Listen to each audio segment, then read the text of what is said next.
going on, everybody? Welcome back and happy Monday to you all. Welcome to the Ask Nick portion of the Viall Files. So glad to have you. We have a great episode for you. As always, first and foremost, we always want to thank our callers for reaching out, sending in their emails, and sharing their stories with us. You can share your story as well and get some feedback. Just sending your emails at asknick@castme.com, cast with a K. Also, just want to say thanks for listening, guys. I always appreciate it. Also, the people who are, stop me in the street and are posting on their social and tagging their friends and telling their friends about this show. We can't thank you enough. It does mean a lot. And please keep doing that, because that's probably the most effective way to grow this show. So if you've ever done that, I just want to say thank you. Honestly, because that was really kind of you. And you guys DM and tag the show. We see you, and we just want to say thank you. Allie, anything going on in your world that's new and fun? I was in a wedding. That was fun. It was a good time. Day filled with love. I may or may not have hit it off with a man in the bridal party. Okay. So what do you mean you may or may not have? Like, have been texting every day. Did you dance? Yeah. He danced. He played like the long game. He danced with my grandma. Okay. He really tried. Yeah. So we've been talking ever since. That's interesting. Where's he from? Minnesota. I know. And the man's like 30 with a house and a dog. And I'm like, I don't know. He's single, lives by himself with a house and a dog. Mm-hmm. I mean, I'm kind of the same other than what the don't house. you know about it? It's just like, my sister even yesterday was like, where is this going? I was like, I don't know. But trying to take it one day at a time. We'll see. Do you want to go somewhere? I think he's really nice. I understand where my sister's coming from, because I'm like, I don't know. But well, you are non-committal when it comes to dating. Yeah. But it's just like yeah. Mm-hmm. Mm-hmm. Well, congrats on making a connection at the wedding. What were the bridesmaids wearing? She's like very trendy. So it was like, you think of like Natalie's dress that she wore to your cousin's wedding, that kind of style, but like sage green, like the silk spaghetti straps, but just like a light green. Seems nice. Mm-hmm. That's yeah.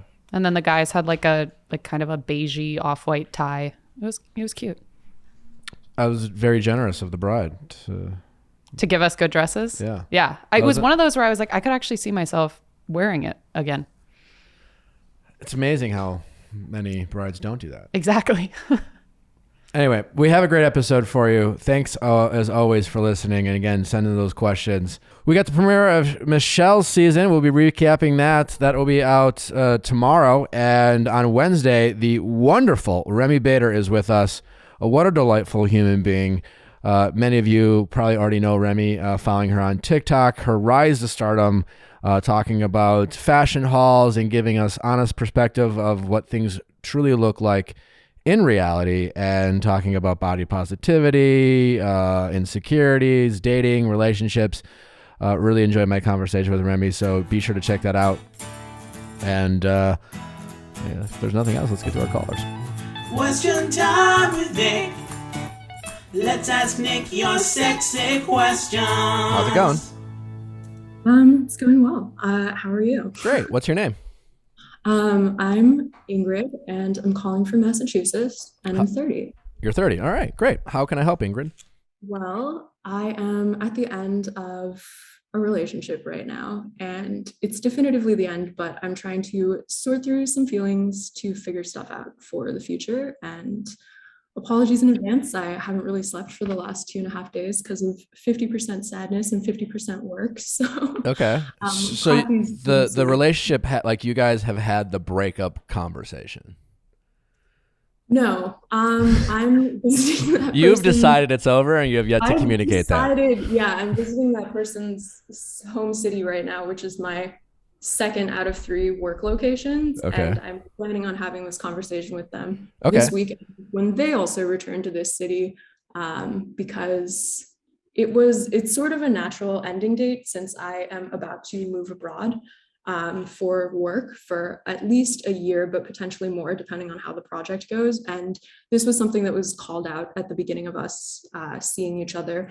Like, I am in the States like 4 months at the most every year. And so I always tell anybody that I'm seeing, like, hi, I travel a lot for work, and I travel for at least 6 months at a time, and it's like pretty indefinite. So Sure. So, couple questions. Do they see it? Do you anticipate that they see it coming? And also, why are you deciding to end the relationship? they definitely see it coming because we've known that I'm moving the whole time, but I'm deciding to end the relationship because I don't think we're on the same page about what this is emotionally for me. Like, pretty much, for several years, have always told people at the top, like, because of my job, I do move a lot. So this is something that has a definite expiration date on it. This one was much longer than usual because of the pandemic preventing international travel. Mm-hmm. So it's been like a bit over a year now. But I say that even though it's temporary, I really wanted to be like a genuine emotional connection during that time. And I expect it to be exclusive. And it's important to me also because I have a lot of trauma that I won't get into, but that like can be affected when there are other people involved. And this person has been so respectful the entire time, and it's been a very wonderful, like, just under a year and a half with them. Mm-hmm. But recently, when I was saying that I was leaving and trying to get some permissions and things together for them to visit me, because the plan is for them to visit me in the spring at the center that I'm going to, where I will be in residence. And there's only permission for partners to visit because of the whole like global situation right now. Mm-hmm. When you say partners, like legally, like you have. No, it's not like well defined, but you're allowed to have like one guest that stays with you indefinitely. And they said that like partners are dependents. And so I was like, do you want to stay with me? And if so, like what am I putting on this form? Because we've just been seeing each other without labels this whole time. And that prompted a conversation that I was a little bit blindsided by, because we have always said like, I love you for like several months now. And I do feel that it's authentic and it's like at the limits of my emotional capacity, even though they're very clear temporal boundaries around it. But for them, they were like, I know that I love you, but I also know that I can't offer you a romantic love. And in the long term, I've always known that one of us is going to move on from this before the other. They said this to you? Yeah, they said this to me. And I'm not sure what that really means but the impression that I got from it is that like they're convinced, because they've felt it before, that there's like some type of higher love that they categorize as romantic love. And they know that they don't feel it for me, and they are not going to get to that point with me. And I'm feeling a little bit destroyed about that, because okay, that's interesting, because at first it seemed like you went into this with always kind of 1 foot out the door, or at least it had an expiration date in your mind. Yes. And you communicated that expiration date, and then you guys kind of operated in this situationship. You didn't put labels on it, but you used you said I loved you. You had boundaries, you had expectations, right? Like, I don't care as much about labels in relationships as I care about expectations. I've always said, like, relationships start when you guys have expectations, and you can call it what you want, but as soon as you start saying, hey, I expect this of you, and I expect this of myself, and this thing that we're doing, that's a relationship, right? And you can call it whatever you want, but like, you are going to bed and waking up in the morning with an expectation of this person. And when people don't meet each other's expectations, there's frustration and sadness, and there's conversations that need to be had, et cetera, et cetera. Yeah, I guess I'm confused because technically there are no expectations that I've had that have not been met. Sure. Like, yeah. Here or in any other case. Totally. And yet, like, there's just evidently been an emotional mismatch this entire time that I feel a little bit destroyed by. I don't even know if there is. It's really unclear because it seems tough. You guys, from what I'm hearing, it seems like you guys are both putting yourselves in a very challenging situation. You're almost kind of setting each other up to fail. You guys have agreed that you like spending time together. You do spend time together. You have expectations. You express feelings. But always in the back of your mind, this relationship has always had, as you know, like, don't get too close kind of idea. It's going to have an ending. So any person who's afraid of being hurt or afraid of the unknown is going to have some sort of wall up, right? And so you've talked about some past trauma. Yeah. And I just kind of wonder if that it could come from that. I mean, at some point, you know, your partner and you, whether it's with each other, and depending on what you want, like, is your goal at some point, you know, I know you're traveling a lot and obviously your career is a priority for you. That's awesome. And you're in a position in your life where you can do that. But at any point, are you hopeful to have a romantic relationship be as much as a priority as anything else and quote unquote settle down, whatever settle down means to you, and have a lifelong commitment? Is that even in your like long-term plans? No, it hasn't been. And that's another thing that's confusing to me because it's also not in the long-term goals of the person that I'm seeing. And that was like, you know, discussed at the outset for both of us. Like, I'm not planning on getting married or having children. And I don't really anticipate like a lifelong partnership because I know what my job requires. And I've always known since I committed to that. And so I sort of anticipate my life being a series of like shorter commitments. Sure, yeah. To a series of people. And this person is also in a line of work where they travel a lot and we travel to opposite regions. So it doesn't work out with time zones and whatnot. But I thought that we had similar emotional terms, but I don't know. This conversation confused me because they're confident that there's something out there that they've felt before that they're not pursuing, but that they like know is a higher form of love that they haven't found within whatever this is. I mean, you know, I don't know you, but you seem like a very pragmatic, logical, introspective person, right? And I get the impression you like things to make sense. I think most people do. Yeah, I do too. But some people are a little bit more carefree. You know, they're a little bit more, hey, we'll see how it goes, and you go like whatever, and I'll enjoy this feeling as it comes. I'm more like you. I think it's more of a spectrum, right? And you guys are dealing with kind of this hard to define thing, right?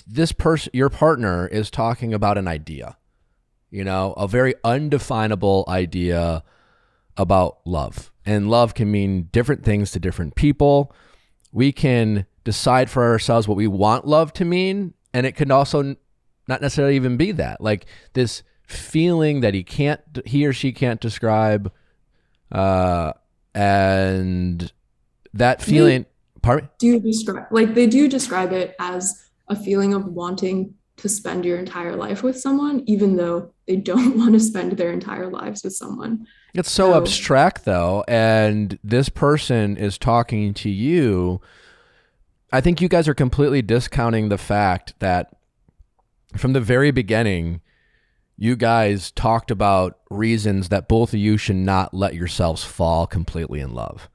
And I think it's very convenient for either of you to start saying like, well, you know, like, I mean, in a lot of ways, I'm glad your partner is holding that space for something better because you've literally told them it's going to end, right? So I think naturally a human feeling would be like, I sure hope this isn't the best I'm going to find because it's going to end at some point. And I think it's this kind of something whether it's true or not, your partner's probably just telling themselves that, right? Let's flip it. Let's flip the script. What if your partner you've decided you're moving, right? You're about to go away. You're creating this great distance with one another. Maybe you guys will visit each other, maybe you won't. Who knows? But you have accepted that your plan is to have these like, medium-term relationships that will come and go, and you will have maybe a handful of loves. You might not one great love, but let's say your partner said, "Hey, I know we've talked about this. I know you're moving, but fuck it. Like, I want to be with you. I want you to be a priority in my life. I don't know what this means. I don't know. I'm not saying we have to get married, but I'm old enough to know, and I've had enough of relationships that this is such, like, I don't know how I feel, but I do know that it's so great with you. And what would you do, right? Because, like, I wonder if you would have a different type of panic, a different type of worry, right? I did. That was my last relationship, I guess. Yeah. Which was also a year and a half for like different reasons. We ended up being incompatible regions. And they said, like, I will, quit my job and like work remotely as a contractor for you. I'll learn the language of the region that you mostly work in. And like, I'll follow you around. And I said, like, I can't accept that, because I would never want to give up like my independent like life course for anyone else. And so I don't want anyone else to give that up for me. Yeah, and that comes from a place of you don't want to feel burdened by that. You don't want to feel responsible for that. You don't want to have to worry. You don't want to even consider what that type of sacrifice, because I think there's an implication from that person. You're probably worried about, what is this going to cost me? And I don't want it to cost me anything, Yeah. And I'm willing to let this go because I don't want to worry about expectations of, at some point, you don't want to wake up and be like, I moved for you. I learned another language for you. I want something from you. And you want to be able to say no and not feel guilty about it, right? Boy, shaving your legs, so I've heard, can be a cumbersome experience for the ladies out there. Forget the legs, Nick. We have a lot of areas we need to shave. It's brutal. So I've heard. Have you had any unfortunate accidents when it comes to shaving? I mean, it's one of those things where you get a new razor and suddenly you're just cut everywhere and Band-Aids are everywhere. But then if you don't switch out your razor enough, it can rust, and that's not good. Like, it's never good. Did you ever cut yourself by overusing a razor? Sometimes, yeah. I mean, if you're in a hurry, it can look like you've fought in a war. Thank God there is a company like Athena Club. So Athena Club is a subscription service for all your shaving needs. And there's a razor kit. Subscription service specifically to women. Yeah, which is even better. Their razor kit is for shavers among us, however, wherever, and whyever you shave. Love that. And their innovative curve-loving, body-knowing razor features 5 spaced-out blades and moisturizing serum activated by water. So it's like moisturizing, it's giving back to your skin as you're shaving, and it's resulting in the smoothest, closest shave. How has it been a game changer in your shaving experience? I mean, not only is the razor like basically impossible to cut you with, and it has the moisturizing like barrier, but they have a little magnetic thing so I can keep my razor on the shower wall, and it doesn't have to like sit in water and rust and be with all the other gunk. And they're, I'm assuming, constantly sending you new razors. Yeah, and their color selection is great. They even have like limited edition colors. I've never felt happier. Well, join the Athena Club and solve your shaving problems. Show your skin that you care with the Athena Club razor kit. That's right. Tell your skin we care about you. That's right. Sign up today and you'll get 20% off your first order. Just go to athenaclub.com and use promo code VIAL. That is ATHENACLUB.com with promo code VIALL for 20% off. Never have to worry about running out of refills or being stuck with dull, overused razors no more. That's right, ladies. You can choose how often replacement blades are sent to you with free shipping. That means fresh, ready-to-use razors will always arrive right when you need them. Well, you guys know that we talk a lot about dating, sex, and relationships, and we talk about being sex positive, but part of being sex positive is being sex responsible. And if you're out there being sexually active, especially if you're part of hookup culture, which many of us are, it's always important to get regular STD checks. That's right. It is. I hope you're not uncomfortable with me saying that. And sometimes we don't want to have to schedule a doctor's appointment. We maybe just want to like do that from the comfort and security of our home. And you can do that with Let's Get Checked. That's right, because it's sexy to know that you're safe and clean when you're being sexually active. When your partner periodically gets tested for STDs, it's sexy and comforting to know that. Did you know over 1 million sexually transmitted infections are acquired every day worldwide? Well, now you do. And 51% of those people don't get tested because they don't want to bring up sex or STDs in discussions with their healthcare provider. Thanks to our sponsor, Let's Get Checked. They've got you covered. Let's Get Checked is an at-home testing company that makes it easy and confidential to take an STD test and receive free medication if necessary from the comfort of your home without the awkwardness and uneasiness of visiting a clinic or healthcare professional. Here's how Let's Get Checked works. Simply go to their website, order their complete 8 STD testing kit, and it arrives at your door in a small discreet packaging. From there, you just prick and send the sample back to the lab with their prepaid shipping label. In 2 to 5 days, you get your results completely online, and if necessary, a nurse will contact you for consultation over the phone. The important thing is you're being safe and you're getting the information you need so you can participate with confidence and security in hookup culture. The company has performed over 2 million at-home tests.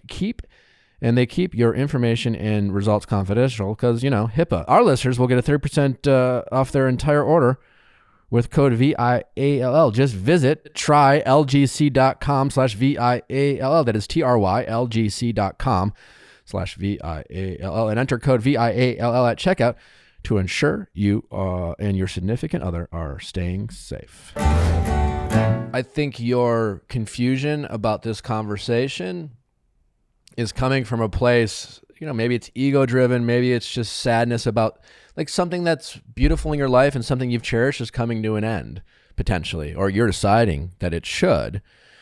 And then this person is also saying, I don't know, I think there's something better for me. I think that must be throwing your ego, especially since the last time this happened, this person was ready to like change their whole world. And now you're lacking a little bit of control here, at least a little bit. But I mean, I think none of that necessarily matters if ultimately you've already decided for yourself, this is the life I want to live. And the life that you're choosing to live has a lot of excitement and variety and for you could be just such a cool life, right? As you get older, you don't want to have kids. You're not necessarily interested in having like one great love. And you could, 50 years from now, look back and be like, God, wow, what a great time with this person and another exciting time with that person. It also comes with a cost, right? A cost of saying goodbye to these people and having these things end. And there is going to be a sadness there. It's going to have, it comes with, everything has some sort of cost. And I think it's just coming to, accepting that your choices have a cost, as everyone's choices do. And these are the costs for yours. And what he is saying ultimately doesn't really matter in your decision because ultimately you're thinking of ending it. And technically, they should want to think there is something better for them since this is going to end, like I've decided that I need this to end because they said that, and I can't. Okay, so what if they didn't say that? Like, I don't feel wanted, which is what the relationship is starting to feel like to me. Yeah. And I was willing to continue making this like a secondary city of my work for them so that I continue to see them like, 3 or 4 times a year. And to hope that they would also visit me once or twice a year. But it seems that is not wanted, which is why I've come to this decision. Okay, sure. So there's some sadness around that. But either way, your big picture view on your romantic life is that they're all going to end at some point, and then you'll have a beginning, right? So based on what you're telling me, you're just slightly out of control of how this is going to end. And are you someone who's used to being in control of kind of everything, and in most things in your life, seem to be in a great way in control of your choices and how things play out for you. And then this is a case where they might feel like they have a little bit more control, right? So you have some sadness around that, because yeah, you might have been willing to prolong this, but you even agree that it's still going to end at some point. You know what I'm saying? Or, and if it doesn't end, then you will be changing your whole view on your relationships.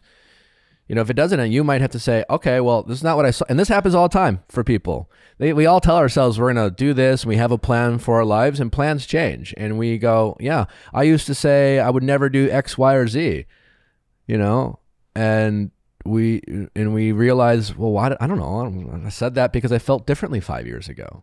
So that might change for you.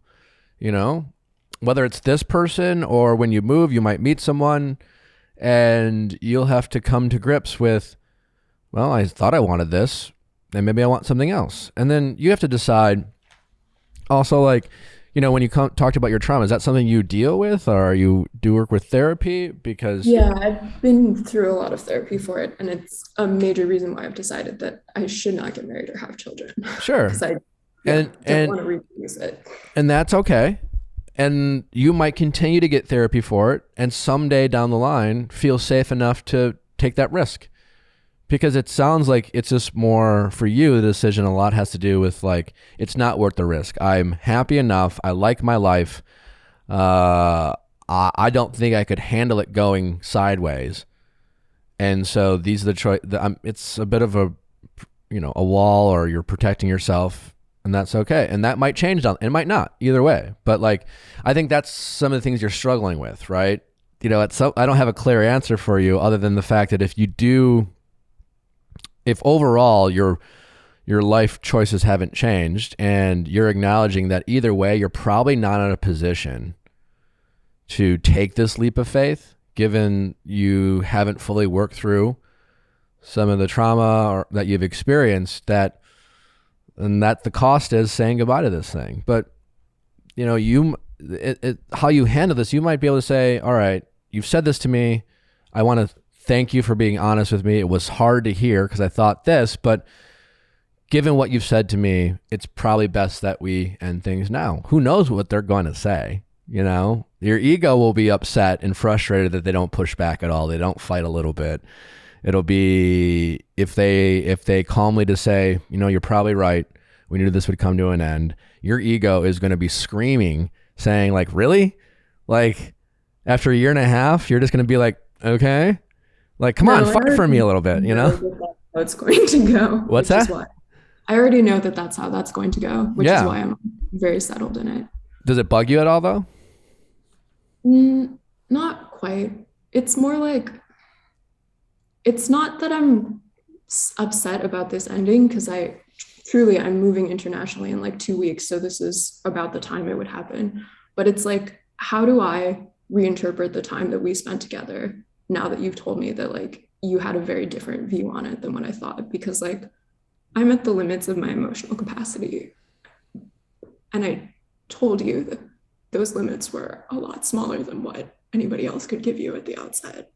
Yeah, I would, if you can, try not to overthink what they meant by that, because what it meant to you, what it means to them, in a lot of ways doesn't matter for how it meant to you. Like, you can, what does this mean? What will this relationship mean to you is more important.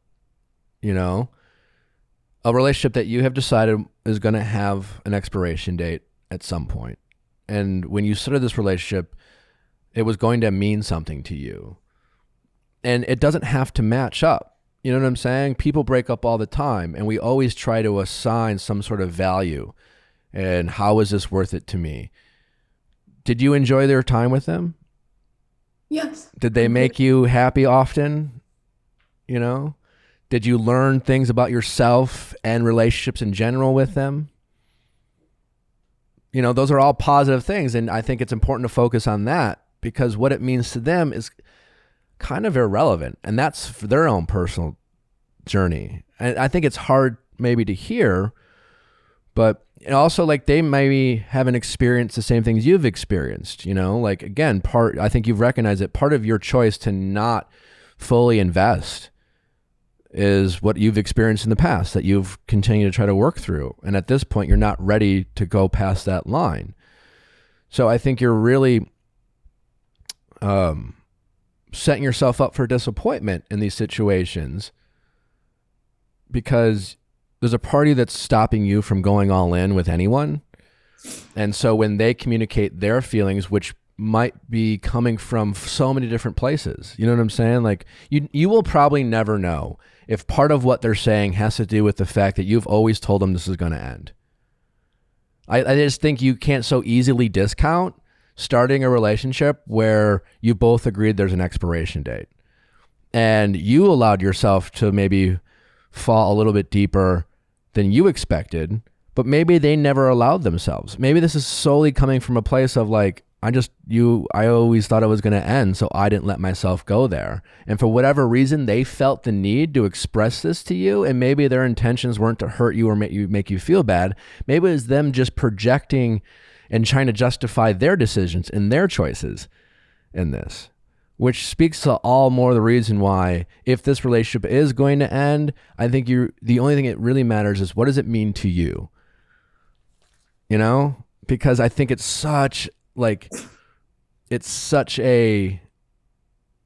rabbit hole to try to understand how they're gonna value this.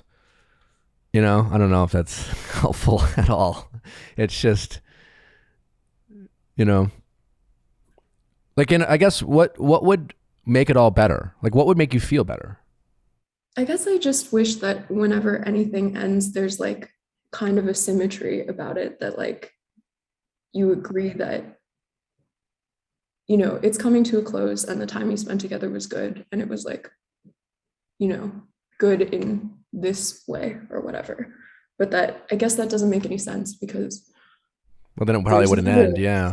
When things close. And it's just that I guess I've been lucky to not be on the side of it that I am now in the past.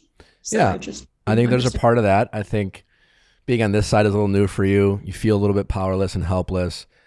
And I think what you're hoping and wanting for the most part isn't realistic or obtainable, because if you guys were so on the same page, it probably wouldn't end, you know, nor should it. And part of the reason why breakups feel so shitty is that there is some sort of disconnect, and we do value or attribute it differently, or the perception of it. And part of that perception, we have no idea like where it's coming from. It could be something that they're doing and saying to protect their own selves and their feelings. And those feelings could change. You have no idea how this person is going to feel once it ends or once you move. I mean, how many times do people call up people and say, oh my God, what did I do? Or I regret it. Or they start missing the very person, you know, like I know we want to be in control of our feelings, but it's easier said than done. And I think a lot of this is you feeling a lack of control, and it is very new for you. And you might just have to accept that there's going to be a grieving period for this, some sadness, like you said you're experiencing, and that's okay. But I think the only thing that's going to work, that's going to help with that sadness is time and just acceptance and moving on, assuming you don't want to fight for it. And that's okay if you don't want to. And sometimes we fight for things, most of the times we fight for things knowing that, well, it might not work. We might fight and still lose. You know, we don't always get into fights that we want to know we're going to win, but it's sometimes doesn't work out that way. That makes sense. I appreciate you saying that. I think it's going to take a while for me to like sit on it and turn it over and sort through it. Yeah, it's a bummer because there's probably so much good that you have in this relationship. But I would challenge you, try not to discount what you've had with them just because they said what they said to you. Because it could come from so many different places. And if it is going to end on some level, you should want, that real love that you want to feel for them is wanting them to be happy, especially if it's going to end with you. And if you're not willing to let them go, maybe don't let them go or fight for it. But if you're not going to, that's totally okay. But sometimes you just can't avoid sadness. You just got to get through it and let time take its course and move on. How terrible. I know. Such is life. It sucks, but it's also good sometimes. Yeah, exactly. And like most things, you will look back on this and smile, hope, like there's a better chance that you will than you won't. And you still have the option to fight for it if you choose that you want to. But right now, it's just like, even when we know we should let something go, if it was pretty good, you should feel lucky that you are sad about it. How special that you had something that maybe its time has run its course, but it's sad to see go. I'm sorry. I know it's such a bummer. It's just sad, and there's no clear answer. And No, I appreciate you weighing in on this, though. Your voice is actually a strange part of my subconscious because I listen to your podcast as I fall asleep. So it means a lot. I appreciate it. But yeah, so just try your best. You keep getting therapy, keep working on those things, and allow yourself to be open to changing what you've thought you've wanted for yourself. Just be open to that, and do it when it's right. I will try to do that. Thanks for your help. All right. Best of luck. Congrats on the job, and good luck on the move. Thank you. Best of luck. How's it going? Hi, Nick. Huge fan. My name is Anna. I'm 33 and I live in Michigan. How can I help, Anna? So I've been struggling with some guilt as far as friendships that have come and gone. Okay. To give you a little backstory, I have had the same group of friends pretty much my whole life. We've been very, very close. Unfortunately, in 2013, one of them passed away in a horrific car accident. It was very, very traumatizing. I'm sorry. Obviously unexpected, rattled all of our worlds. So from that point on, we became even closer. A few of them have moved away from our hometown, but we were always in communication, had annual Christmas parties, the whole nine. So about a year ago, everyone was struggling with COVID just mentally and everything. And I was finding myself having a hard time connecting with a couple of them. And, I kind of took a step back, evaluated those relationships individually rather than looking at us as a whole. And I realized we had pretty much grown apart, saw some red flags from them, and the way that I handled the situation, I thought was okay. They saw it to not be that way, and the friendship ended poorly. I'm struggling with the thought of me removing them from my life permanently. Although I know it's the right decision, I just don't really know where to go from here. How bad is their behavior? Like, how much of it is a liability for you to have them around at all? I guess that's a good question. Not too much, I would say. The red flags I saw, for example, were, just them surrounding themselves with people that just weren't good for them. Failed relationship after failed relationship, or actually the opposite, where they would stay with people for too long and, try to vent to me about it. And I would give my honest opinion, and they didn't really like that. It just did they vent to you, or they ask your opinion? I guess vent. Yeah, there's a big thing about giving someone your advice. You know, it works on this show because everyone who calls in like wants my opinion. You know what I'm saying? Like everyone who listens to this show is curious to hear what I say. There's a lot of people who aren't interested in anything I have to fucking say. And so if like, you know, they're scrolling on TikTok or let's say they're, you know, like it's a friend of Natalie's, right, who's over and like venting to my girlfriend or even me about like some shit their boyfriend's doing and they haven't asked my opinion. And I'm like, you know, I want to hear what I think. And I tell them and I'm do my thing and I'm like giving them some honest truths. Like, yeah, they don't like, if you're not interested in hearing someone's advice, you're not going to hear what they have to say. You know what I'm saying? They're not going to be open to it. So you got to be very careful about who you give advice to. They have to want to receive it. It's not going to be very helpful if they're not in a position to hear it. And that's certainly something I've had to learn. Yeah. So how would you separate that as far as someone venting to you? You have these strong opinions about it, but...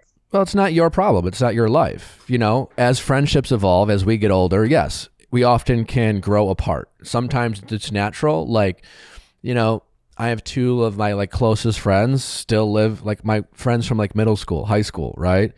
And we're still close friends. I talk to them significantly a lot less than I used to. We live in different cities. We lead different lives. Also, they're not they've slowly have not become the first person I reach out to about something that's going on in my life, about some specific things, things I'm upset with, things I'm happy about. Because again, we've slowly led each other's lives. They're amazing people. Like, you know, like we've only kind of quote unquote grown apart just because, you know, distance and they can't necessarily relate to everything. I don't feel like explaining to them like my world all the time. And I still love them. They're still my close friends now, and they're not doing anything like toxic or bad. But I guess what I'm saying is, can't you separate like how much of a priority they are? Can't they still be like acquaintances? Can't they still be friends that you call friends and you get together for like a girls' night from time to time? Certainly not like you did before. I mean, these group of friends that I talked to, it wasn't like I'd call them up and ask them, are we hanging, you know, out? It was, what are we doing? We hung out Thursday, Friday, and Saturday. It was just implied that we'd go out. We were like a group, you know? And that's what happens when you're younger, in your 20s, and you're single and you're going out and you have, you know, relatively the same priorities and the same goals, right? But people start settling down, having kids. Other people are just like having worse luck in relationships and maybe get caught up in toxic things. And then, you know, here you are like not agreeing with every decision they have and you want to be the supportive person. But, you know, as we grow up, those dynamics change. And yeah, you're just not going to be as close anymore. Yeah, you know, I totally agree with that. And that was initially what I was going for. It's like, hey, I just don't want to be as involved in each other's lives anymore. I don't think it's healthy. Like what? But you don't need to say that to them. You know what I'm saying? Like, I haven't, like, me and my friends and I haven't had this conversation about like, let's just like, you know, like talk about like what's going on. We don't talk as much anymore, and that's because you don't need to point it out. You can kind of like, you know, like TikTok has this thing where it's just like a shadow banned, you know, where it's just like is my account shadow, like I didn't get a warning, my account wasn't deleted, but like, I don't know, something funky going on or something. You can kind of shadow ban your friends a little bit, you know. You can just choose not to tell them your most exciting details or vice versa. You know what I'm saying? Like, they don't know you don't tell them everything, and they're not telling you everything anymore. You don't have to have this big like sit down or intervention about like, hey, should we talk about the fact that we're not as close as we used to be? You could just be like, hey, I miss you. Let's hang out. You know, you can ask less of them and give less of yourself to them. You can still be friends and you still get together from time to time. You know what I'm saying? You guys both know you're not as close anymore. That's okay. You've grown up and your lives have both changed and your priorities have both changed. You don't have to like call it out and label it as much and make it a thing. Yeah. So maybe I handled the situation incorrectly, because since all this has happened, I've been blocked by your friends on pretty much everything. Yes. What did you do? Like, what did you say?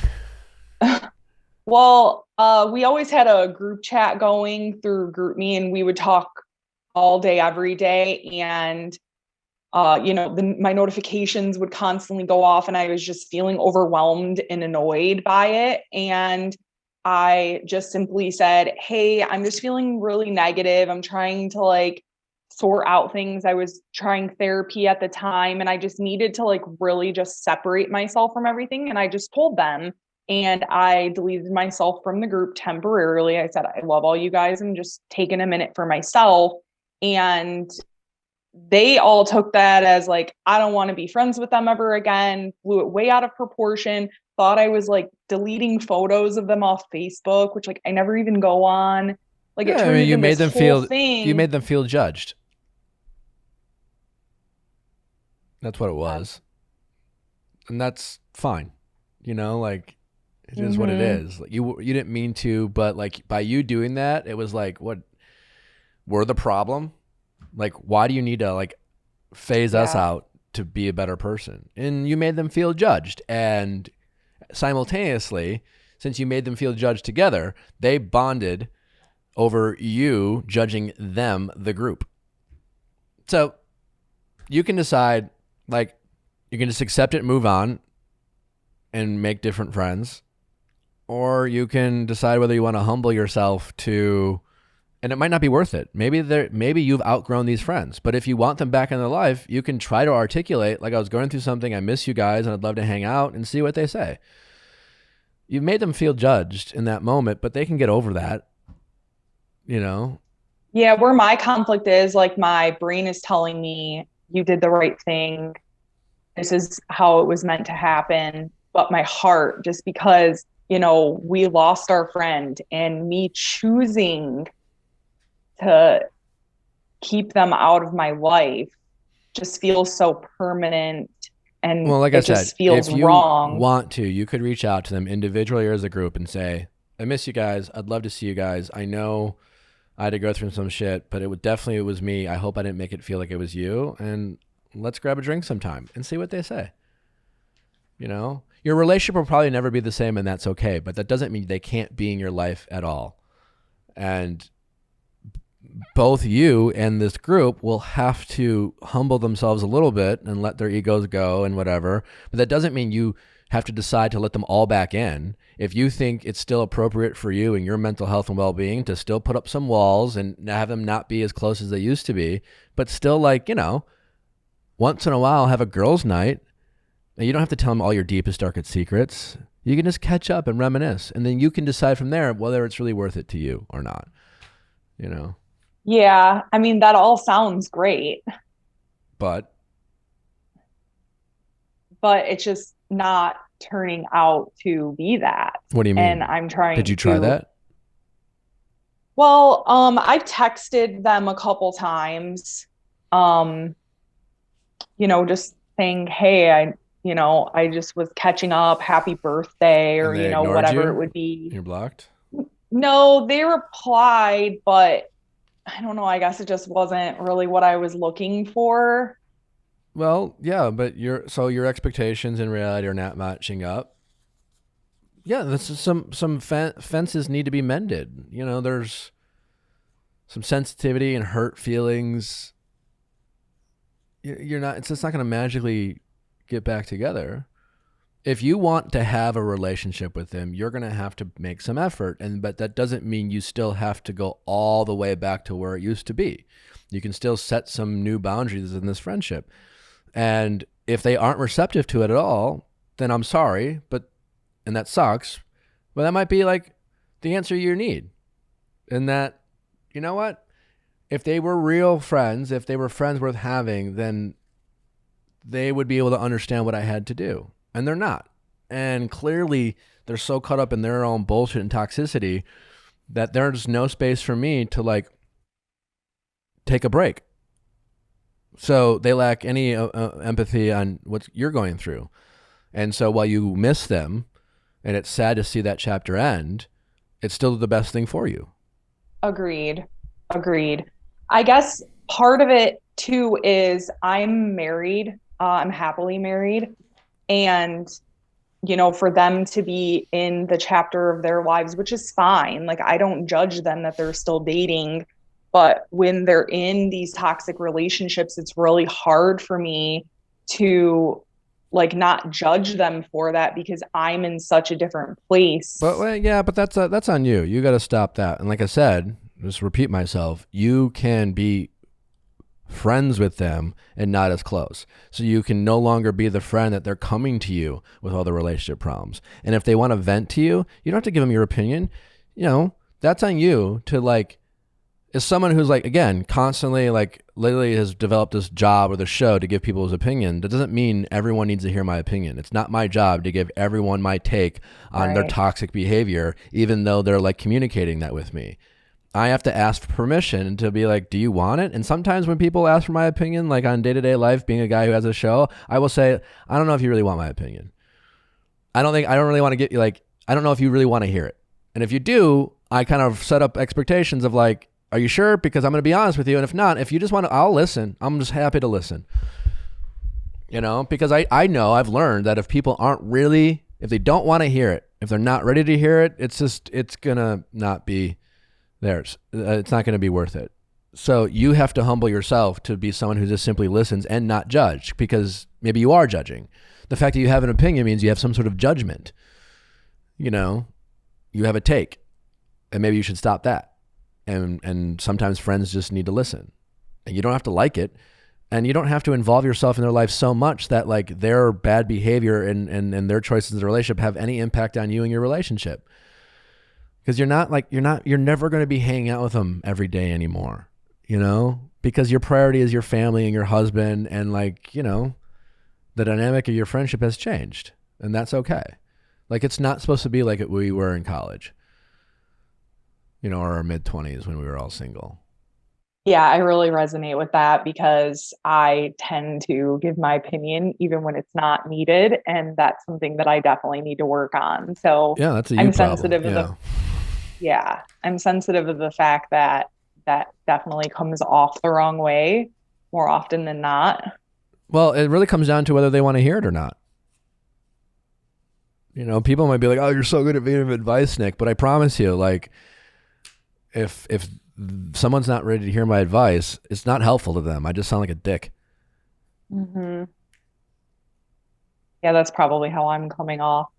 Yeah. Quite a bit. And sometimes like I'll meet a stranger, and like some stranger at a bar or someone's friend of a friend has like talked to me because they're just projecting what they're going on, not thinking they're talking to a guy who gives advice. And I'll be like, all right, well, I don't know you, so I don't need to listen, but I'm just going to like, you're making me hear your story. So I'm just going to like share my opinion. And sometimes I've been like, and like they've hated me in the moment, only like a year later to have been like, you know what, that one time, like you really fucked up my day, but like I thought about it and 6 months later I realized, but I don't care. I'm not friends with them. I don't even know them, but for the people you want to have relationships with, you have to be respectful about when they want to hear your opinion or when they just want you to listen, and you owe them that as a friend.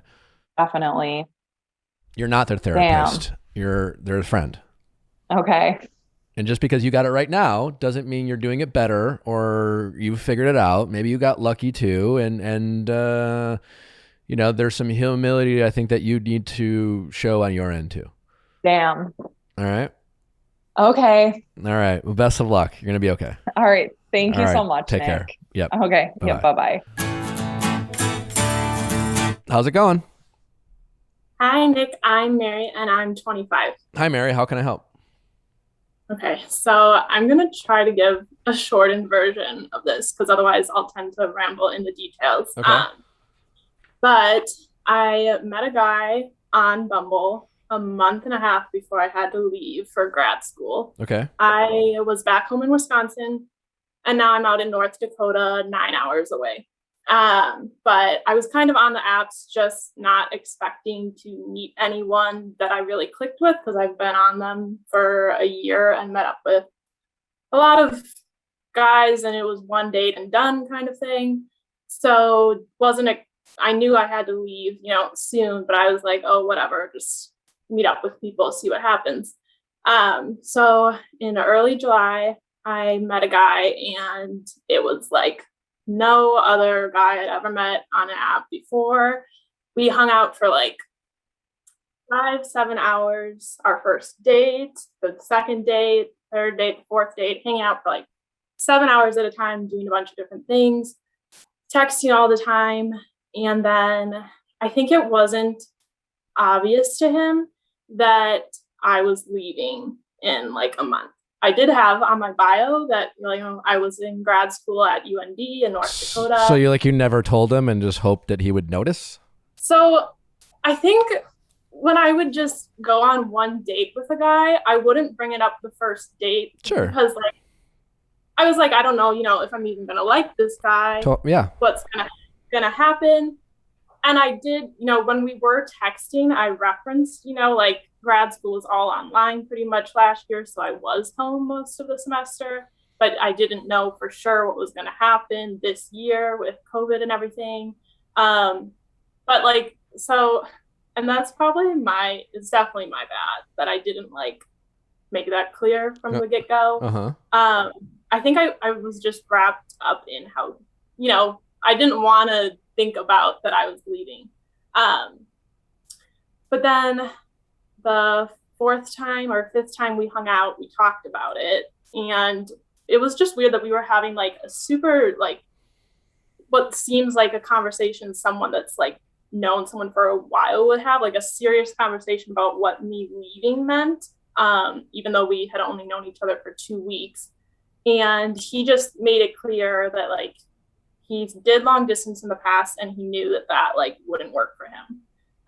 He said it burned him in the past, and that he wasn't a big FaceTime guy.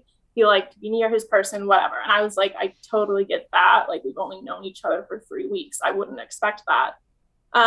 But we kind of left the conversation that we both still wanted to hang out. We both still wanted to talk to each other because we just really liked doing that. Mm-hmm. And just, I don't know, he kind of left it maybe we'll keep talking when you leave. Maybe when you come home, we'll hang out, just see what happens. And I was fine with that.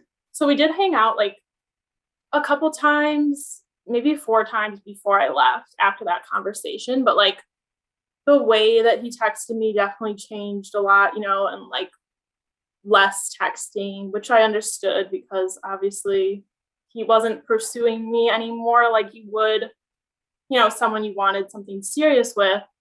But I was like, oh, I'll just have fun before I leave.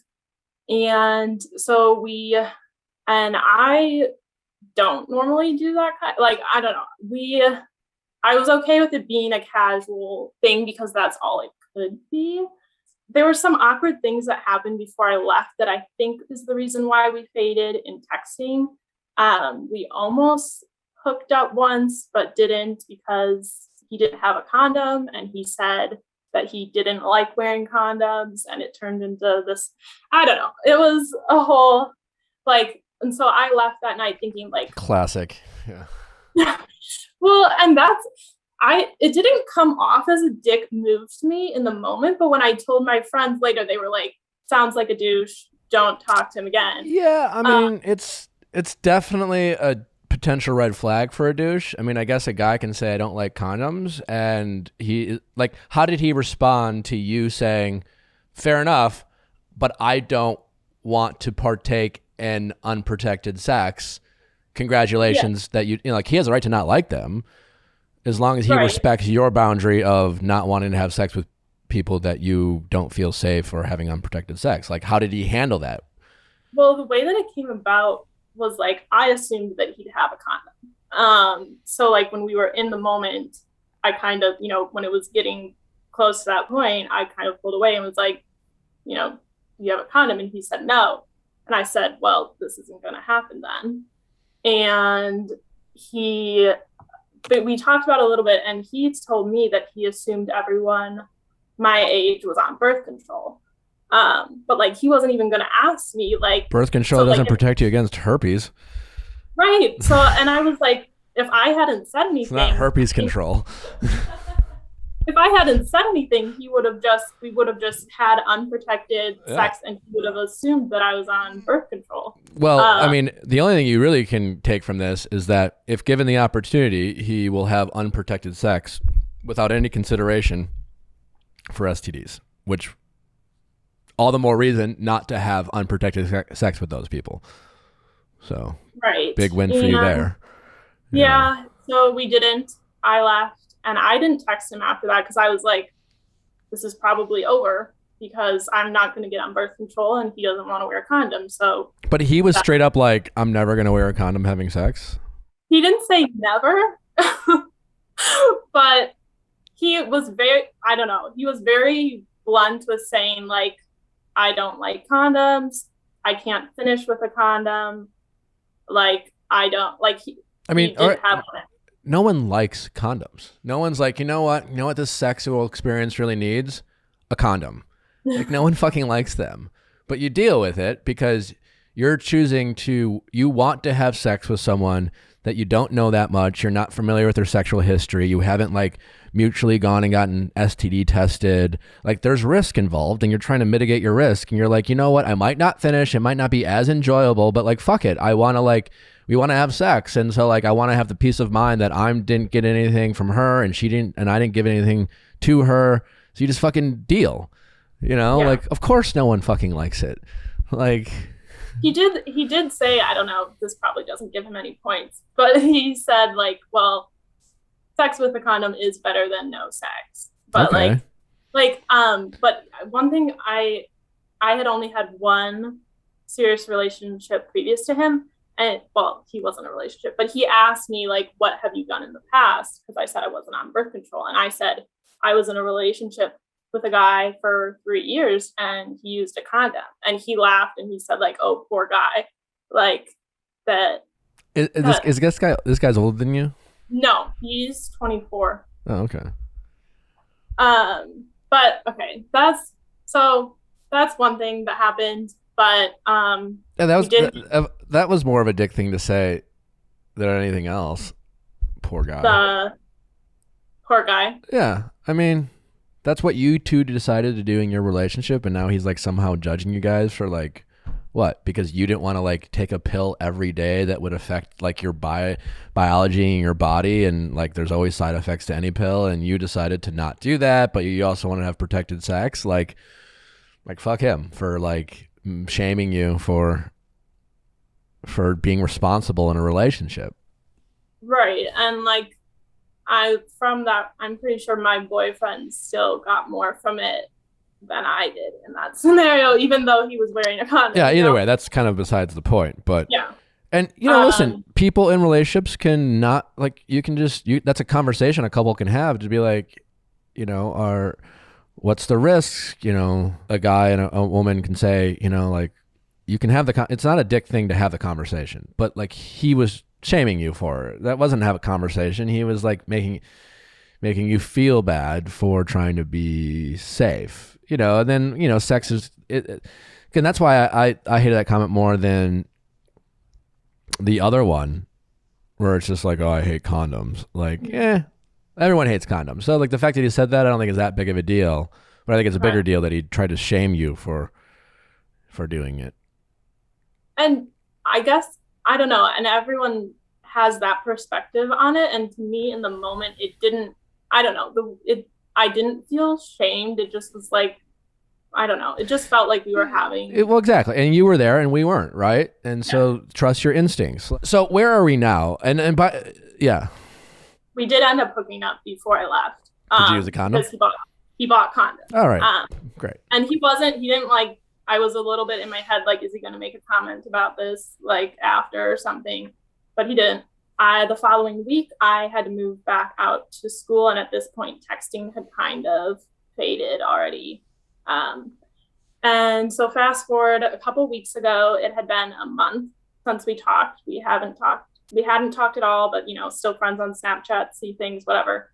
But I felt like I needed to reach out to him because I didn't know exactly why we faded in texting and like what happened. And like, to me, I'm holding on to this idea of like, we still talk here and there when I'm gone. We hang out when I come home. So then like when I do move home, there's the potential to like rekindle and like become like, I want my general question. Well, okay. So I reached out to him and I said, hey, how have you been? I wish we were still talking. And he responded a minute later, which I took as a really good sign. That night we texted back and forth for 3 hours, like flirty, texting, talking, catching up, because it had been a month since we talked. The following night, same thing, talked for like a couple hours. He suggested FaceTiming that later that week, which surprised me because, you know, he had told me he wasn't a FaceTime guy, like, and I didn't know if that would then, you know, set an expectation for the future. But I was like, yeah, we should. Was super excited about it. Day comes that we talked about FaceTiming. I reached out to him. I said, hey, are you still able to FaceTime tonight? And he took a while to respond, which probably was, I was like, okay, he probably doesn't want to anymore. And he texted back and he said, how mad would you be if I said maybe not tonight? Which I thought was a weird way of wording. Yeah, it was. Yeah. So I was just like, okay, this is why I don't like initiate things and ask, because I don't like how that feels when you're like, oh, never mind. So where are we now? Okay. So we didn't end up FaceTiming. He bailed on that. I don't know why. But he still snaps me. We still text occasionally. I am going home this weekend and he knows that. And we've talked about hanging out. Probably will hang out. And I just don't know. Like, I guess my general question that I wrote in about is it possible for him to, you know, he's probably viewing me as like a casual hang right now since I'm not around. But like, can I hang out with him casually, but then in the future switch, like, I think you're okay. I get you. I think you're playing a dangerous game with yourself and with your feelings and with your heart. Is what you're asking possible? Sure. Yeah. It's far more likely it's gonna end the way you hope, and that's going to have a big cost. And what it's going to feel like when it ends is heartbreak and a breakup for a relationship you actually never had. And we do that a lot, right? Because what you are doing that's similar to relationships is you are having some sort of expectations, and you're doing a lot of wondering and hoping and waiting and investing for someone because you've decided this is a great guy. I haven't matched with a guy like this in a while. In 2 weeks, there was a lot that I liked, but then we had this conversation about it ending, and rightfully so. Like, we didn't want to do long distance. And then from that moment on, you guys like kind of like froze that relationship in time and then started glorifying what it could be had you not moved. Yeah. Right.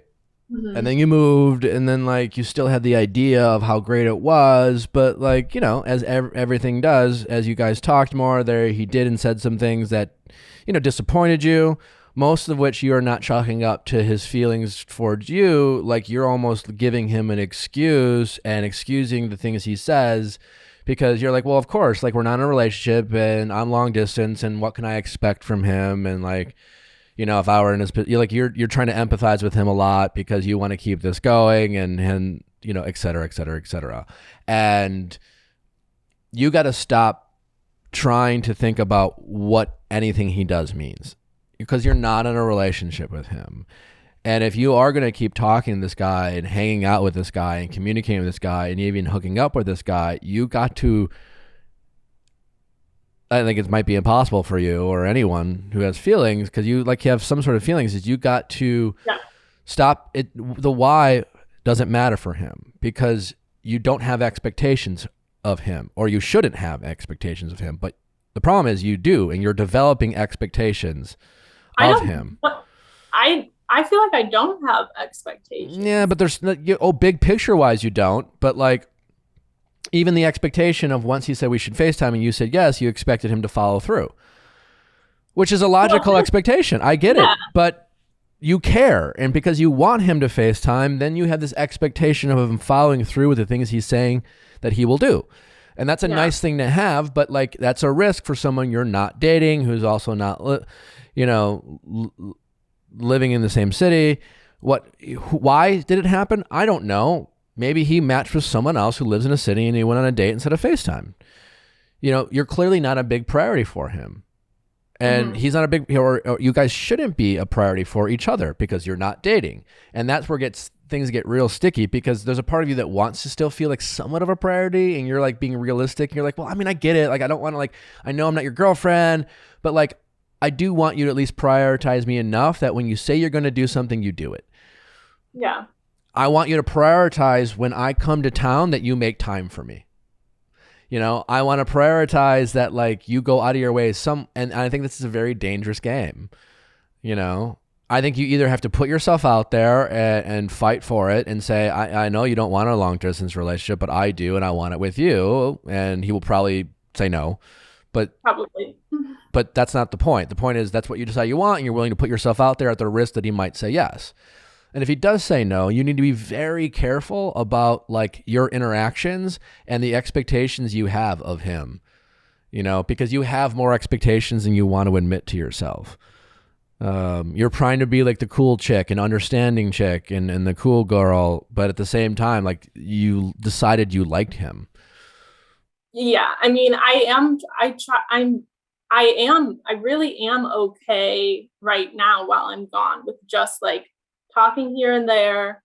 Like, I don't have more expectations than that, but yeah, at the end of the day, I do like him. I still like him. What do you know? I mean, have you spent much time actually getting to know him since you moved? I mean, like, the first 5 dates. Yeah, but that doesn't, you know, like, you know, when you guys dated the first 2 weeks, right? Like, you know, that's when you get excited about someone, right? It's easy to say, well, gosh, shit. I mean, it feels like I've known you forever, because, like, you haven't been excited in a while. Yeah. And so you get excited. And when you're both like, oh, fuck, I would totally have kept dating, but we're not. Also, like, since he knows that you're leaving, God, everything people say to each other in those moments, like, I just wouldn't take, like, I'm not saying he's lying or you're lying, but it's just very easy to, like, play up things because they sound nice, and since you haven't felt that in a while. Yeah. But that's how you feel in the moment. It's nothing like, you don't know how things would have played out had you didn't move, and you would have continued to get to know each other, and you would have continued to hang out, and you would have continued to learn more about him. And for all you know, he could have turned out to be the biggest fucking douche in the world. You know? I know. I tried to, like, I think I saw somewhere on an Insta post from your podcast or something you said. It was like, if you can imagine that it would have been perfect and amazing, you can also imagine that it wouldn't have worked out and it would have been bad. Yeah.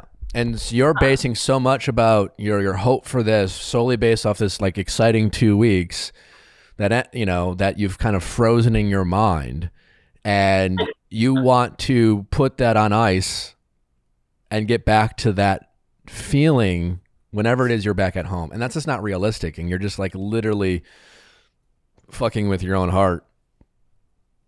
You're playing it like you're playing a dangerous game, because if you keep doing what you're doing, eventually it most likely will end, and you will have to mourn the loss of someone you never dated.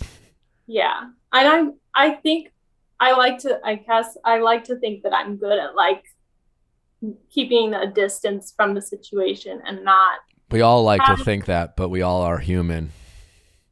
Yeah. But, like, okay, so I'm going home this weekend, and probably, I mean, so I thought when we talked about hanging out, you know, if he was going to say, like, oh, come over like 8-9 p.m., I was going to be like, no. Like, if he was just going to be like, come over and hook up kind of thing. Why not? Like, you want to date? That's a thing. You know, you have expectations of him. That's my point.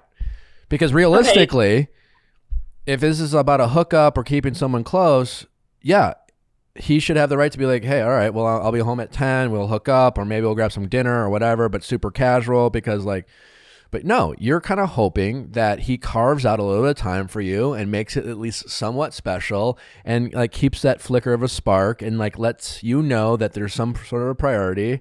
Very dangerous game you're playing with yourself.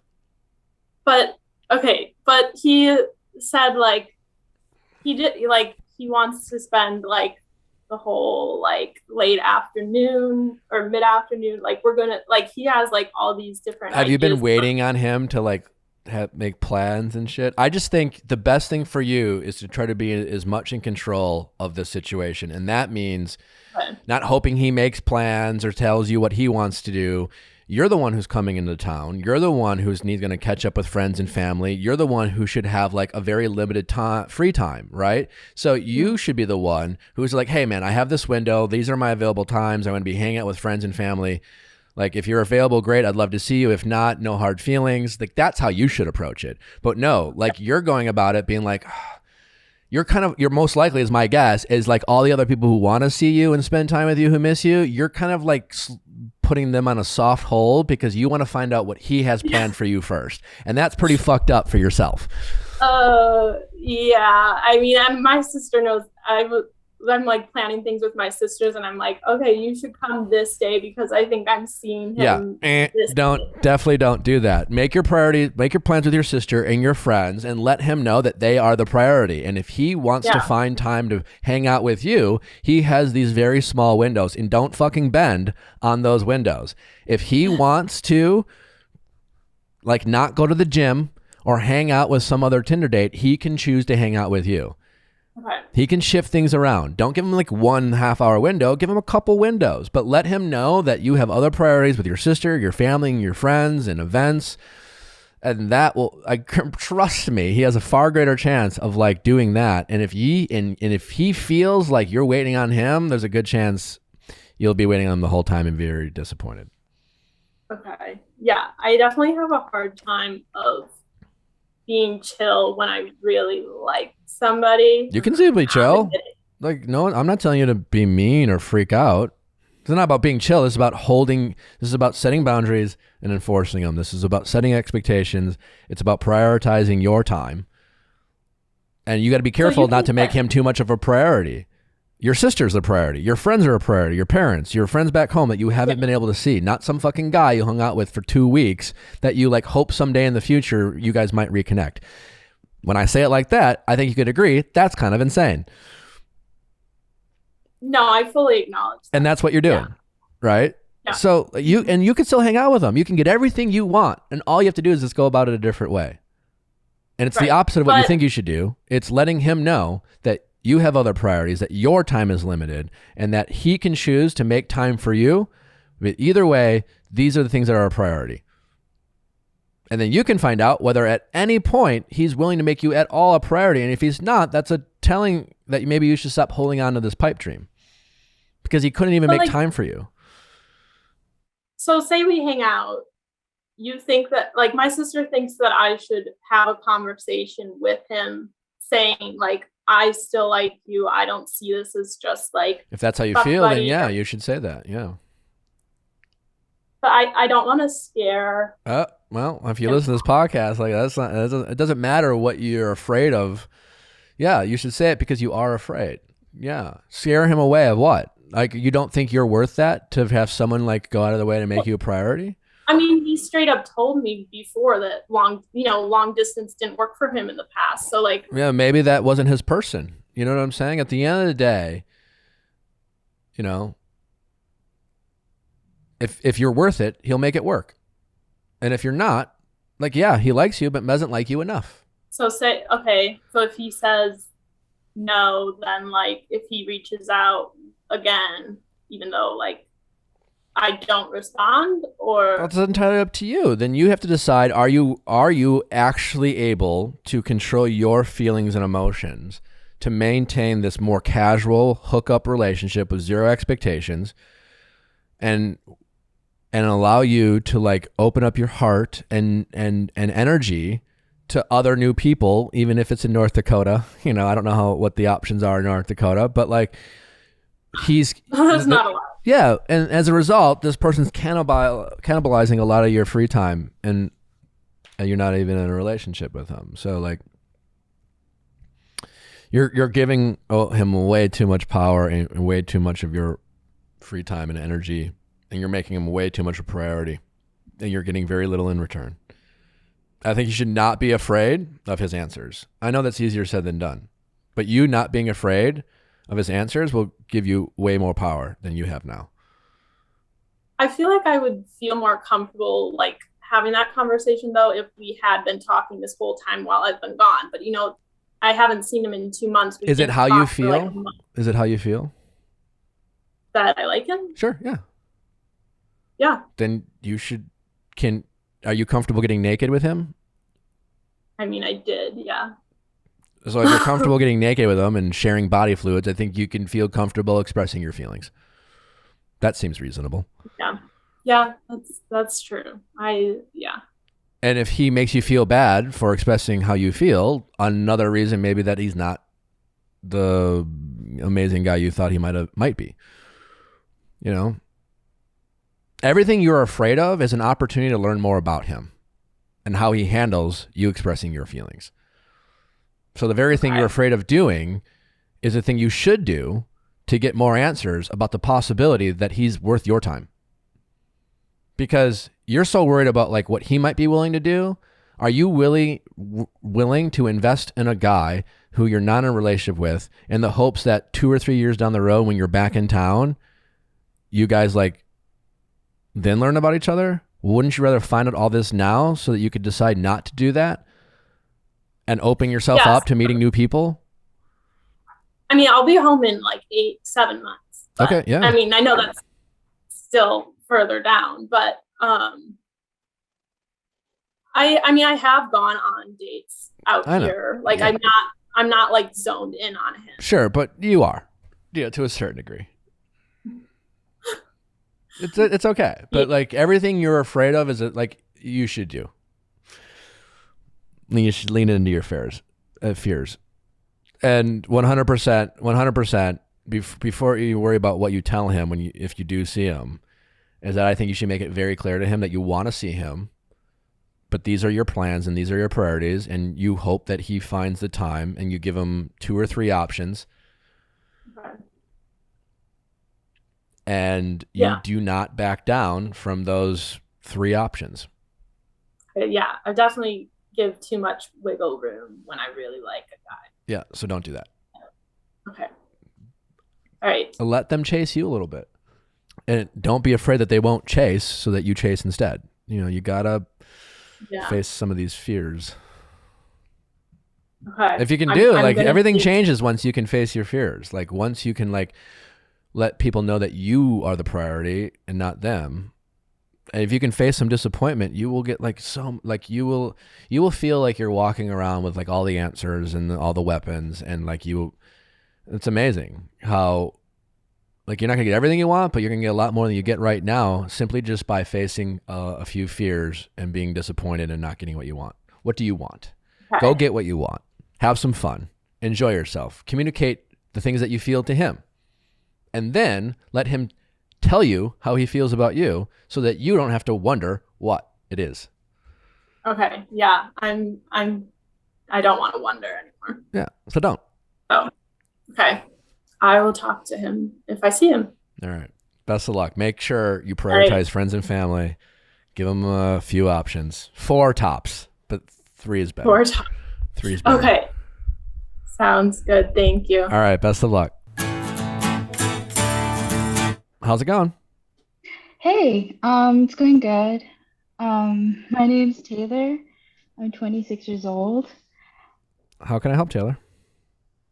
Yeah. So last Christmas, I was visiting a friend in Denver over Christmas break, and I was really unhappy with where I was living, at my job, and basically like my entire life situation, and I was hoping to make a change.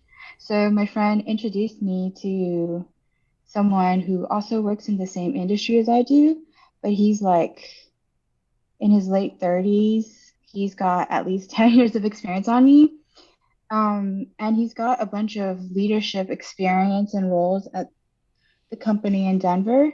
So he was like, why don't you talk to him and, see what comes of it? So it's like, okay. So we started talking, we started texting, we started calling each other. And it's really only about work and career advice, and like mostly complaining about people at work and the kind of tasks that we have to do. So about like a couple of months ago, I moved due to a family medical emergency, and while we're no longer texting or calling about work, he's basically just texting me like once every week or every 2 weeks, asking me how I am. And since we don't have a shared interest anymore, I would politely respond like, oh, like I'm doing this, give him sufficient detail. And he'll just end the conversation with like a 3 or 4 word sentence. So he doesn't really continue the conversation. And every time he does this, I'm like, okay, well, I'm just trying to be polite. Like, I don't want to give him the wrong impression that like it's anything more than what it was. When I'm curious, I will text him sometimes, like out of the blue, and he takes like at least a day or longer to respond. Wait, But what do you mean when when you're he texts, curious? um, I think because he'll text me and then for example, he texted me when he was at the airport and he Uh-huh. was like, "Oh, I'm just bored right now." And then like afterwards, I was like, "What was that all about?" So I texted him He told later. you he was I told bored. him he did. Well, he did. Okay, he didn't. He implied that he was bored. Does Okay. that make Either sense? Like he sure. did. Okay. He wasn't like, "Oh, I'm bored and I'm trying to waste time at the Well, airport." you've He just said, you've been to the airport, yeah? You've waited for a flight, yeah? Pretty boring "Yeah, stuff, isn't it? it is." Yeah. I thought it So was interesting he picked me to talk to. You know what I mean? why he was bored? I So mean, so you're what do you want? Because at first you were like, me? I want, like at first you implied that you were talking to him strictly as like a colleague, someone that might be a mentor or whatever you're getting advice from. You no longer need Yeah. advice in this area, and he's continued the conversation. And you implied that like you don't want more, it's not more, and then Right. you immediately shifted to saying, "Well, I was curious about." It's like it shifted to wondering what his intentions were. So Yes. his I intentions think. his intentions don't necessarily matter. Mhm. If your intentions matter first, like what do you want, Okay. and based off of what you Yeah. want, then you can decide whether you should worry about it or not. Like if you decide you don't like him, then like if he's not like harming you or annoying you or harassing you, then like and it's he's texting you and you're like, oh, whatever. And since you're always replying, you are letting him know that to some degree you're receptive to it, right? You're like someone to talk to. I don't know. You've never set a boundary Yeah. of saying, hey, listen, just you could opt to just not reply, and then if you're worried about being rude, be like, oh, sorry, I'm just busy, give him that bullshit or whatever. But now Mhm. you're caring about what his intentions are, and I'm curious as to why. Yeah, I think he kept texting me. I think that's why I was always like, huh, because he would keep texting me and then I would take a while to respond because I'm busy. And then I'll respond and then it's like end of conversation. Like there's not a lot. He can keep going. And so he'll respond and then I won't text him back. And then he keeps doing this. And Okay. so I mean I know what I want, but Which I is was what? curious. It's unclear to me. Oh, Yeah. oh, okay. I mean, I want to be in a relationship with someone and preferably not a long distance one, and probably not with someone who's a lot older than I am. Okay. So Yeah, you don't want him. probably not. No, not really. Probably not, But not really, or definitely not. definitely not. Okay. So definitely not. So why does it matter why he's texting you? Because I'm curious. I want to know why. Why are I want you to know his intentions. Why does his intentions matter if you know what you want and what you want is not him? Because I'm curious about people. And I honestly don't understand. Does that make sense? Like Yeah, it's not really. purely I mean, an intellectual thing. Like I just okay, want to well then ask understand. then if it is purely intellectual and you're just curious, then ask him. That's the thing. Like he doesn't give me a straight answer. It would make a lot of sense if he's maybe interested in you, finds you to be attractive, thinks that you're nice.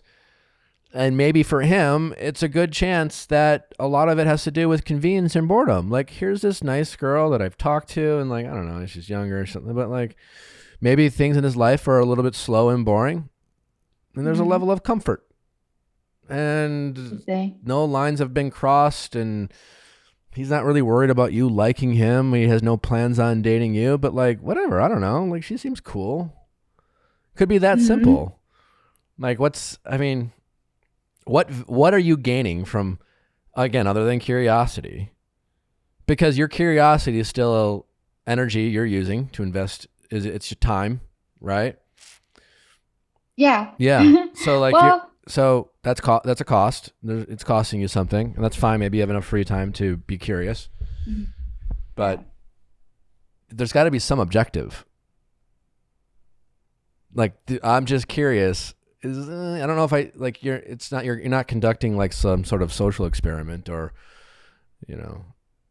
like you're not going through some anthropology class of understanding like human conversations. So like, there's some reason why you're doing it, and it's not that. Right. Yeah. Like, do you want to know that he likes you to just validate you? I don't know. Like, maybe. Is it just, I don't like him, but it'd be nice to know if he likes me? I think he interests me because whenever I ask him for actual like work output, like I asked him to look over my resume, I asked him to give me like a book to look over, et cetera, he hasn't really delivered. And I think I don't know, I think he's just an interesting person. Like the things he does, I'm like, huh, what's his deal? I mean, it sounds like maybe you're more interested in him than you want to believe, or like you've decided that you don't want to date someone older than you, or you decided you don't want to date someone who's far away from you. If his age was different, but he was, everything was the same. So his experience over what you do was what it is, but he lived in the same city and he was 3 years older than you. Like, would you be interested? I would probably not. No, Okay. I wouldn't. Then I don't know. I think you're wasting a lot of energy and time on someone you keep saying, or on something you keep saying isn't that important to you.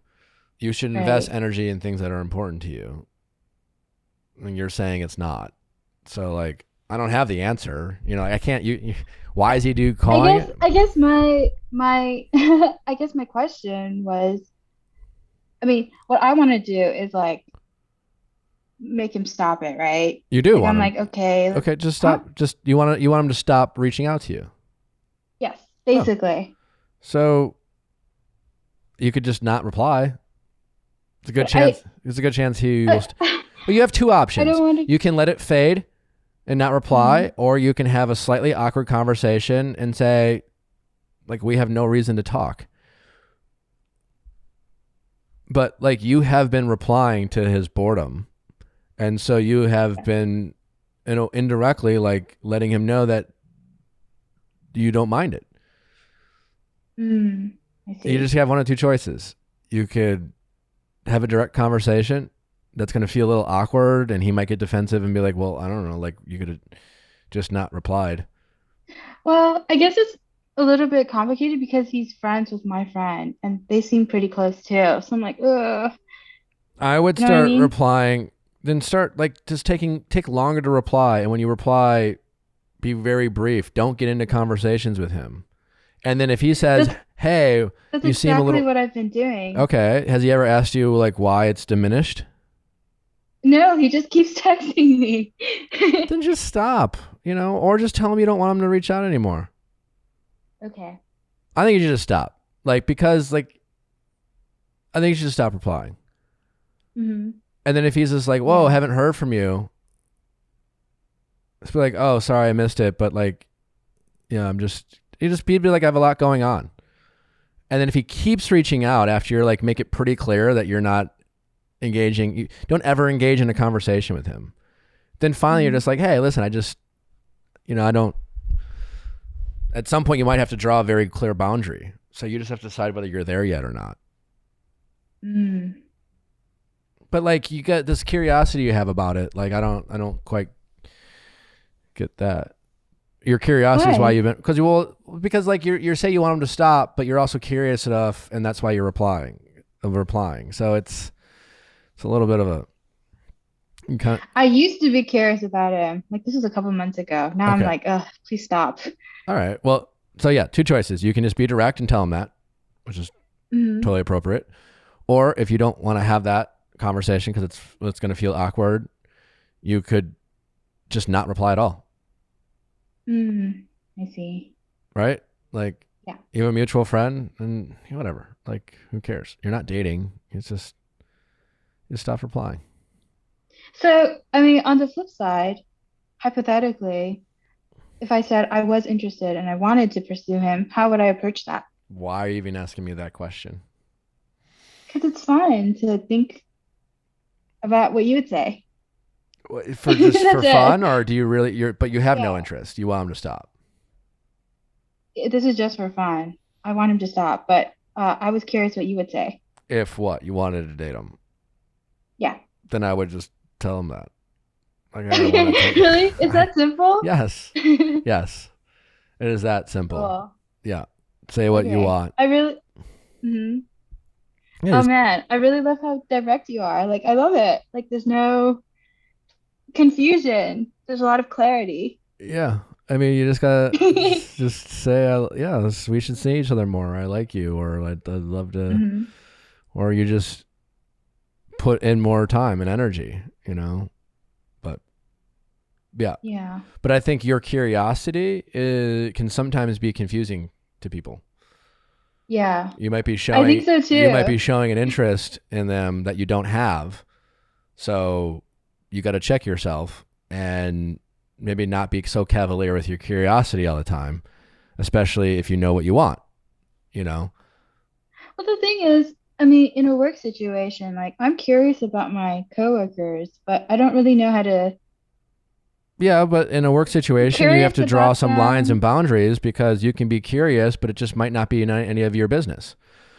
Your curiosity doesn't entitle you to like learning about everyone, Mhm. and certain situations require certain boundaries, especially like in work. Hey, we talk at work, I talk to you about work, and I don't owe you any more information about myself. Now, some people can choose to cross those lines because they develop into friendships at work, and that's fine, but your curiosity doesn't entitle you to more information about someone, and obviously he wants to talk to you, but like, your curiosity might be misleading to people because you might be showing what they see as an interest and you're just curious. I mean, what's the line between being friendly and being curious? Yeah, it's going to be very confusing. Yeah, I think if you don't have an interest in being friendly, then you should be careful about how curious you are. It's really none of your business. If you don't want to give something of yourself, right? Like, do you feel comfortable? Maybe he's curious about you. You ever consider that? I don't think he is. No. Okay. Well, either way, if Yeah. just because you're curious, but you don't want to be friends with someone, you should be careful about how you lean into that curiosity because it can be very misleading to people. Yeah. But as far as this particular situation, I think you just not respond to him or have an awkward conversation and set some clear boundaries that he should respect. I have a difficult time doing that. That's my problem. I can tell. Sounds good. All right. We'll try. It's something to work on. Mm-hmm. All right. Yeah. Okay. Well, best of luck. Thank you. All right. Take care. Thank you for how straightforward you are. Oh, well, I was really, Thank you for calling. I really appreciate the clarity you create. All right. Well, I appreciate you calling and listening. Now try to All right, now, thank you. now practice. Okay, I will. All right. Take Thanks. care. Yeah. Bye-bye. Thanks for listening, guys. Don't forget to send in your questions at asknick@castmedia.com, cast with a K. Tune in tomorrow for our recap of Michelle's season premiere. And on Wednesday, the wonderful Remy Bader. Thanks for listening. Bye.